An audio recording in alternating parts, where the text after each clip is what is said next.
ہمارے رسول سچے، ہمارا قرآن سچا، اور قرآن کا یہ فرمان بھی سچا کہ وَأَنْتُمُ الْأَعْلَوْنَ إِن كُنتُم مُؤْمِنِينَ، کامیاب تم ہی رہو گے اگر تم مومن ہو۔ تو سوال یہ پیدا ہوتا ہے کہ دنیا میں جب ہم نظر اٹھا کر کے دیکھتے ہیں تو بہت دور تک امت مسلمہ کی کامیابی دکھائی نہیں دیتی۔ جہاں جہاں بھی مسلمان آباد ہیں، آج ان کی زندگی نہایت ہی قسم پرسی کے طور پر گزرتی نظر آتی ہے، اور ان کی زندگی میں کافی اضطراب اور بے قراری دکھائی دیتی ہے۔ جب ہم مومن ہیں تو کامیاب کیوں نہیں؟ جب ہمارا دین سچا ہے اور اس دین کے ہم ماننے والے ہیں تو زمین پر اتنے رسوا کیوں ہیں؟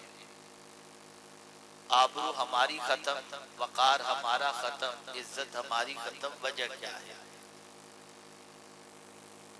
تو آقا کریم رؤوف الرحیم علیہ التحیۃ والتسلیم نے حضرت ابو امامہ رضی اللہ تعالیٰ عنہ کے سوال پر جو جواب ارشاد فرمایا، اس جواب کی روشنی میں ہم اپنی زندگی میں ایمان کو تلاش کرنے کی کوشش کریں۔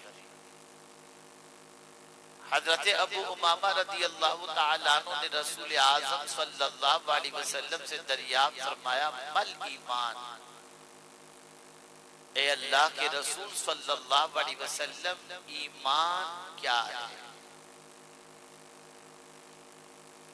آقا کریم صلی اللہ تعالی علیہ وسلم نے جو جواب دیا، اس جواب کی روشنی میں اپنے ایمان کا ہم جائزہ لیں۔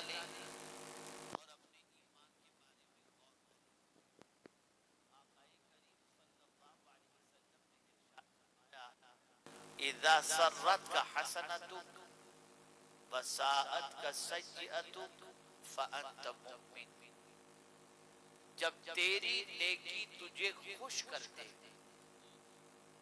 اور تیرا گناہ تجھے بے چین کر دے، بس تو مومن ہے۔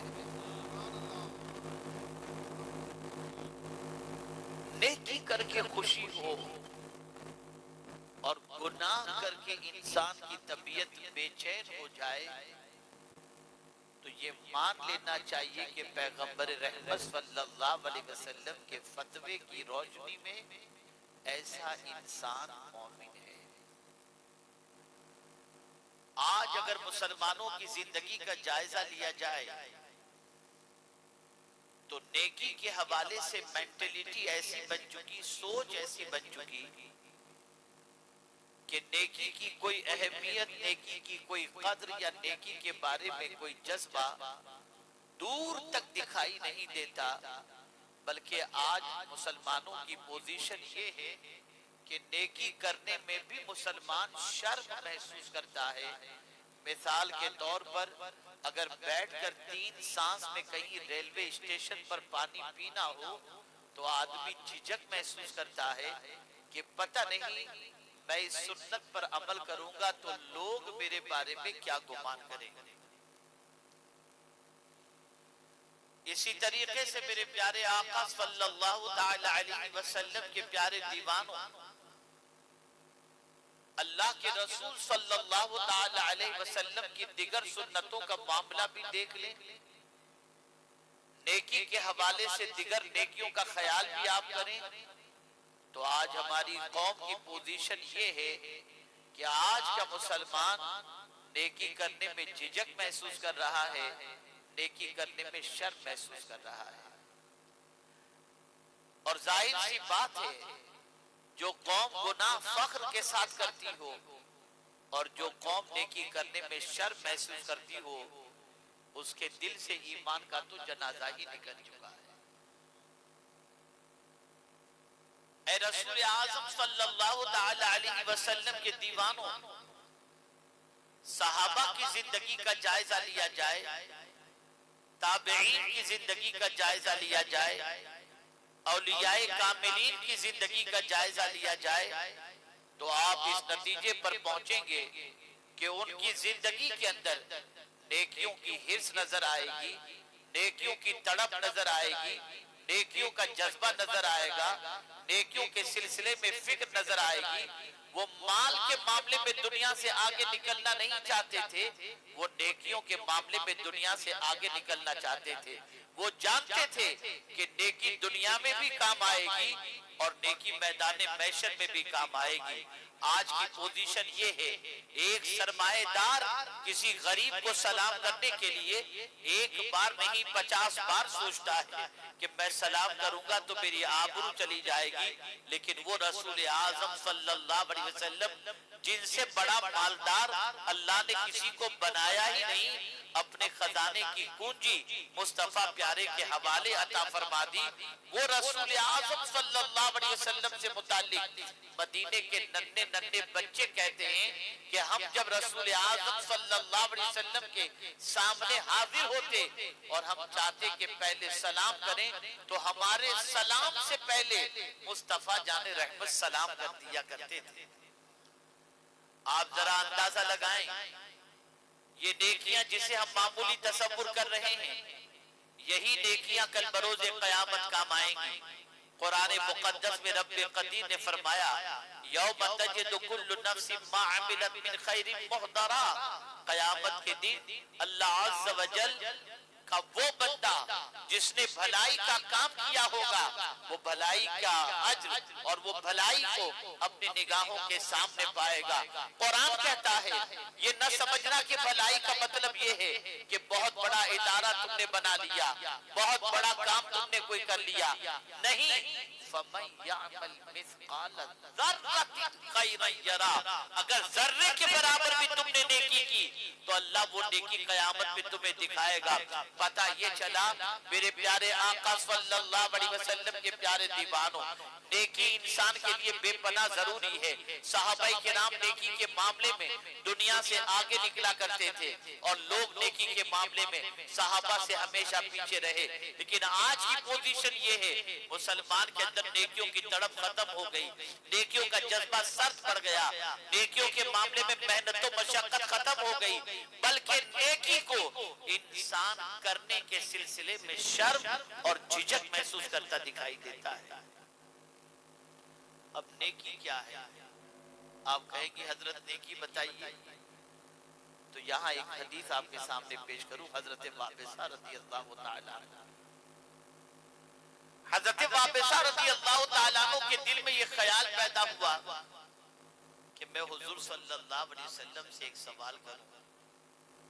اللہ اکبر، آقا کریم صلی اللہ علیہ وسلم کے پاس حاضر آئے، ابھی اپنا سوال پیش بھی نہیں فرمایا، رسول اعظم صلی اللہ علیہ وسلم فرماتے ہیں وابصہ کیا میں بتا دوں تو کیا پوچھنا چاہتا ہے یا تو ہی بتائے گا کہ تو کیا پوچھنا چاہتا ہے؟ عرض کرنے لگے حضور اگر آپ بتا دیں تو سبحان اللہ۔ آقا کریم صلی اللہ علیہ وسلم نے ارشاد فرمایا وابصہ تو یہ پوچھنا چاہتا ہے کہ نیکی کیا ہے اور گناہ کیا ہے؟ میں محسوس کر رہا ہوں وقت بہت زیادہ ہو چکا ہے، ٹھنڈک بھی آپ کو محسوس ہو رہی ہے اور آدھی نیند میں آپ تقریر کو کھا رہے ہیں یا سن رہے ہیں مجھے نہیں معلوم۔ میں آپ کا زیادہ وقت نہیں لوں گا، بس اگر یہ دو چار باتیں آپ نے ذہن میں محفوظ کر لی تو میرا آنا یہاں پر وصول ہو جائے گا۔ نیکی کیا ہے؟ ایک جامع سوال حضرت وابصہ کے دل میں رسول اعظم صلی اللہ علیہ وسلم سے نیکی کے بارے میں پوچھنے کا خیال پیدا ہوا۔ حضور نے سامنے سے فرمایا وابصہ میں بتا دوں تو کیا پوچھنا چاہتا ہے؟ اور پھر حضور نے وضاحت فرمائی تم یہ جاننا چاہتے ہو نا کہ نیکی کیا ہے اور گناہ کیا ہے، بس آپ سن لیجئے اس کو تاکہ ہمیشہ کے لیے ذہن آپ کا مطمئن ہو جائے گا۔ اب آقا کریم صلی اللہ علیہ وسلم نے فرمایا نیکی کے بارے میں، ارشاد فرمایا نیکی وہ ہے جو تیرے دل کو مطمئن کر دے، نیکی وہ ہے جو تیرے دل کو مطمئن کر دے، اور گناہ وہ ہے جو تیرے دل کو بے قرار کر دے۔ نیکی وہ ہے جو دل کو مطمئن اور گناہ وہ ہے جو دل کو بے قرار کر دے. آج پتہ چلا ہماری بے قراری کی سب سے بڑی وجہ یہ ہے کہ نیکی سے رشتہ ختم ہو گیا, گناہ سے رشتہ بڑھ گیا. نیکی کبھی بھی انسان کو بے قرار نہیں کرتی. نیکی ہمیشہ طبیعت کے اندر سکون لے آتی ہے, نیکی ہمیشہ طبیعت میں اطمینان لے آتی ہے, نیکی ہمیشہ طبیعت کے اندر قرار لے آتی ہے. گناہ ہمیشہ انسان کو بے قرار کرتا ہے. آئیے میں سمجھاتا ہوا چلوں. ایک شخص بڑھاپے کی دہلیز پر پہنچ چکا, اب اس کا بچہ اپنے باپ کے سامنے زبان درازی کر رہا ہے, باپ کو گالیاں دے رہا ہے, باپ کو مار رہا ہے. اس وقت وہ باپ اپنے بیٹے کی اس حرکت کی بنیاد پر یہ کہتا ہوا دکھائی دے گا, یہ شاید میرے جوانی کی گناہ کی سزا ہے جو آج میرے بیٹے کی طرف سے مجھے مل رہی ہے. انسان پر جب افتاد آن پڑتی ہے تو انسان اپنے گناہوں کو یاد کرتا ہے. مصیبت آئی انسان کو گناہ یاد آئے, پریشانی آئی انسان کو گناہ یاد آئے. اسی طریقے سے میرے پیارے آقا صلی اللہ علیہ وسلم کے پیارے دیوانوں, جب انسان گناہ کرتا ہے اللہ اس کے دل سے سکون چھین لیتا ہے, اس کے دل سے قرار چھین لیتا ہے, اس کے دل سے اطمینان چھین لیتا ہے. میرے پیارے آقا صلی اللہ علیہ وسلم کے پیارے دیوانوں, کیا وجہ ہے کہ آج معاشرے کے اندر انسان سکون کے لیے نیند کی گولیاں کھاتا ہوا دکھائی دیتا ہے, طبیعت اس کی بے چین نظر آ رہی ہے. وجہ سب سے بڑی یہ ہے کہ اٹھتا ہے تو گناہ, بیٹھتا ہے تو گناہ, کھاتا ہے تو گناہ, سوتا ہے تو گناہ, زندگی پوری اس کی گناہوں کے دلدل میں ڈوبتی جا رہی ہے. اے رسول اعظم صلی اللہ تعالی علیہ وسلم کے دیوانوں, یاد رکھو نیکی سے رشتہ جوڑو. کیا وجہ ہے کہ آج ہماری قوم کی بچیوں کو میک اپ کے استعمال کی ضرورت پڑ رہی ہے, لوگوں کو اچھے فیس واش کی ضرورت پڑ رہی ہے, ورنہ چہرہ چمکتا دمکتا دکھائی نہیں دے گا. لیکن جب اللہ والوں کی زندگی کو دیکھتے ہیں تو آنکھ دنگ رہ جاتی ہے. ان کی زندگی میں اضطراب نظر نہیں آتا, ان کی زندگی میں بے قرار نظر نہیں آتا. وہ تو تلوار کے سائے میں بھی پرسکون دکھائی دیتے ہیں, وہ تو مصیبتوں میں بھی مطمئن نظر آتے ہیں. وجہ سب سے بڑی یہ ہے کہ ان کی زندگی میں نیکیوں کی کثرت. کتنی کثرت, کتنی نیکیاں. میرے غوث پاک رضی اللہ تعالیٰ عنہ کو دیکھو, صرف 5 وقت کی نماز نہیں پڑھتے تھے بلکہ روزانہ غوث پاک 1000 رکعت نفل پڑھ کر اپنے غلاموں کو درس دے رہے تھے. غلاموں ذرا جس غوث کے دامن کو نہ چھوڑنے کی تم بات کر رہے ہو, ذرا اس غوث کی رات کا بھی تو تم جائزہ لے. نیکی طبیعت کے اندر قرار لے آتی ہے, نیکی طبیعت میں سکون لے آتی ہے. اسی لیے آپ دیکھیں اللہ والوں کی زندگی کا جائزہ لیجئے. ایک مرتبہ درود شریف پڑھ لیں.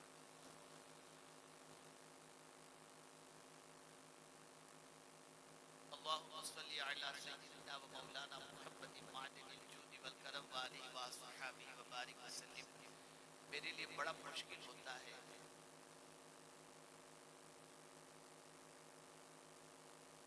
یہ شور شرابے میں اللہ اور اس کے رسول کی باتوں کو آپ تک پہنچانا, اس لیے کہ جہاں اللہ اور اس کے رسول کے باتوں کے ارشادات کی قدر نہ ہو وہاں سننے والوں کو یعنی جو توجہ نہیں دینا چاہتے ان کو گنہگار کر کے کوئی فائدہ نہیں.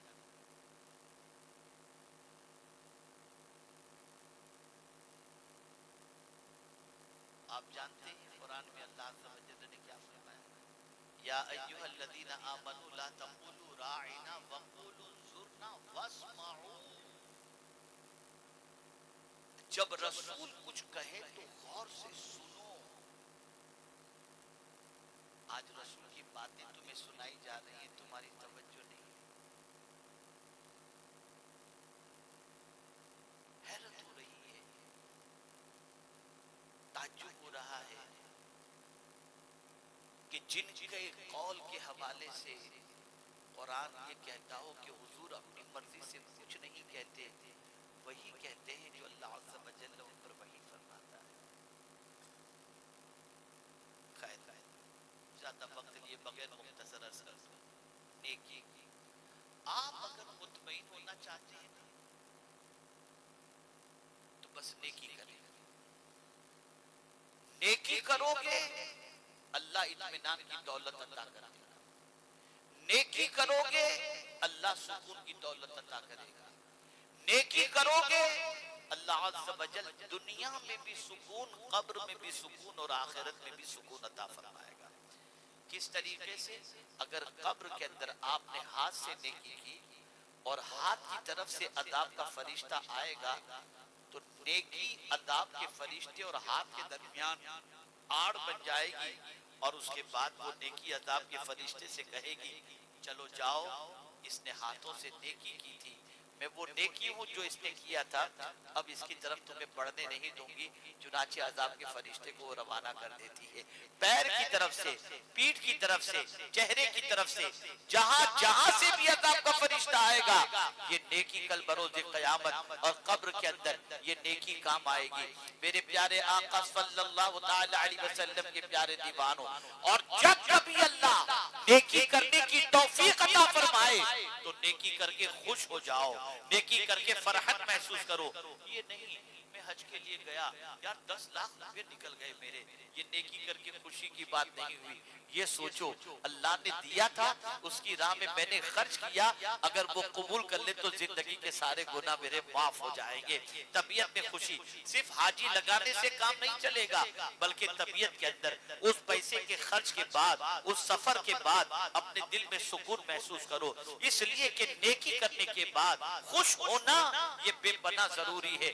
داڑھی رکھنے کے بعد آپ نے یہ سوچا مجھے نوکری اس لیے نہیں ملتی کہ میں نے داڑھی رکھی ہے، پتہ چلا داڑھی رکھ کے آپ افسردہ ہو، نہیں نہیں، نوکری ملے یا نہ ملے میں نے تو اپنے نبی کی سنت پر عمل کی ہے، اور اللہ نے مجھے عمل کی توفیق عطا فرمائی، میں اس پر اللہ کا شکر ادا کرتا ہوں۔ یہ نیکی کر کے خوش ہونا یہ ایمان والے کی علامت ہے، اور گناہ کر کے اب بے چین ہو جانا۔ میرے بھائیو ایک سوال پوچھتا ہوں، یہ میرے نوجوان جتنے بیٹھے ہیں ہزاروں کی تعداد کے اندر، کب گناہ کرنے کے بعد آپ کی رات کی نیند خراب ہوئی؟ کب گناہ کرنے کے بعد رات کو آپ مصلی بچھا کر اللہ کی بارگاہ میں روئے کہ مولا مجھے معاف کر دے؟ گناہ کرنے کے بعد آپ کی طبیعت کب بے چین ہوئی؟ بلکہ گناہ پر گناہ پر گناہ پر گناہ آدمی کرتا ہی جا رہا ہے اور مست ہے، کوئی فکر نہیں۔ آپ جانتے ہیں ایک صحابی حضور کی بارگاہ میں حاضر آئے، عرض کرتے ہیں یا رسول اللہ صلی اللہ تعالی علیہ وسلم، مجھ سے بہت سارے گناہ سرزد ہوئے، کیا میں توبہ کروں تو میرا مولا میری توبہ قبول فرمائے گا؟ آقا کریم صلی اللہ علیہ وسلم نے فرمایا ہاں، اللہ عز و جل تواب الرحیم ہے، سچے دل سے توبہ کرو گے اللہ قبول فرما لے گا۔ اب جو بات انہوں نے کہی سنیے، عرض کرتے ہیں یا رسول اللہ صلی اللہ تعالی علیہ وسلم، کیا گناہ کرتے ہوئے میرے مولا نے مجھے دیکھ لیا ہے؟ سرکار نے فرمایا ہاں، اتنا سننا تھا، بے چین ہوئے، چیخ ماری اور ان کی روح پرواز کر گئی۔ آپ جانتے ہو گناہ کی سزا؟ دو گناہوں کا تذکرہ اور اس کی سزا بتا کر اپنی گفتگو کو ختم کرتا ہوں۔ بڑی بے فکری کے ساتھ اور بڑے مزے لے کر آدمی راہ چلتی ہوئی لڑکیوں کو تانگتا ہے اور اس گناہ کے اندر گرفتار ہے۔ آقا کریم صلی اللہ علیہ وسلم نے ارشاد فرمایا جو شخص جان بوجھ کر کے کسی غیر محرم کو دیکھتا ہے، آپ جانتے ہیں کل بروز قیامت اس کی آنکھ میں جہنم کی سلاخیں ڈالی جائیں، جہنم کی سلاخیں۔ اور جو شخص کان سے گانے سنتا ہے، رسول اعظم صلی اللہ علیہ وسلم نے فرمایا اس کے کان میں جہنم کا پگھلا ہوا سیسا اس کے کان کے اندر ڈالا جائے گا۔ میں آپ سے پوچھنا چاہتا ہوں کیا یہ عذاب برداشت کرنے کی طاقت ہے؟ اور اگر نہیں تو میرے پیارے آقا صلی اللہ تعالی علیہ وسلم کے پیارے دیوانوں، گناہ سے رشتہ توڑو اور نیکیوں سے رشتہ جوڑو۔ اگر نیکی سے تم نے رشتہ جوڑ لیا تو غربت کے زمانے میں بھی اللہ تمہیں اطمینان کی دولت عطا فرمائے گا. تمہیں پریشانی کی زندگی کے اندر بیماری کی حالت ہوگی تب بھی اللہ عز و جل تمہارے قلب کو اطمینان کی دولت اس طور پر عطا کرے گا کہ تم نے زندگی میں نیکیاں کی ہیں, ان نیکیوں کی بنیاد پر تمہیں سکون کی دولت نصیب ہو جائے گی. نیکی کرو اور گناہ سے رشتہ توڑو. نیکی انسان کو سکون عطا کرتی ہے اور گناہ انسان کو بے چین کرتا ہے. پوری دنیا کا انسان اس لیے بے چین ہے کہ آج گناہ کی وادیوں میں بھٹک رہا ہے, گناہوں کے دلدل میں ڈوبا ہوا ہے. گناہوں کی فہرست بڑی لمبی ہے, لیکن نماز قضا کرنا یہ بہت بڑا گناہ ہے. اتنا بڑا گناہ ہے, اتنا بڑا گناہ ہے کہ غوث پاک رضی اللہ تعالیٰ عنہ فرماتے ہیں بے نمازی مر جائے تو اسے مسلمانوں کے قبرستان میں نہ دفنایا جائے. نماز قضا کرنا اتنا بڑا گناہ ہے کہ جو شخص جان بوجھ کر کے نماز قضا کرے اس کا نام جہنم کے دروازے پر لکھ دیا جاتا ہے. اے رسول گرامی وقار صلی اللہ علیہ وسلم کے دیوانوں, نیکیاں کرو, گناہوں سے نفرت کرو, نماز کی پابندی کرو, برائی سے رشتہ توڑو اور نیکیوں سے رشتہ جوڑو. اللہ رب العزت جل جلالہ آقا کریم رؤوف الرحیم علیہ التحیت و تسلیم کے صدق و طفیل مجھے آپ کو سب کو قرآن و حدیث پر عمل کی توفیق نصیب فرمائے اور تعلیمات نبویہ پر عمل کرتے ہوئے زندگی گزارنے کی توفیق نصیب فرمائے. وما علینا الا البلاغ المبین. السلام علیکم ورحمۃ اللہ وبرکاتہ.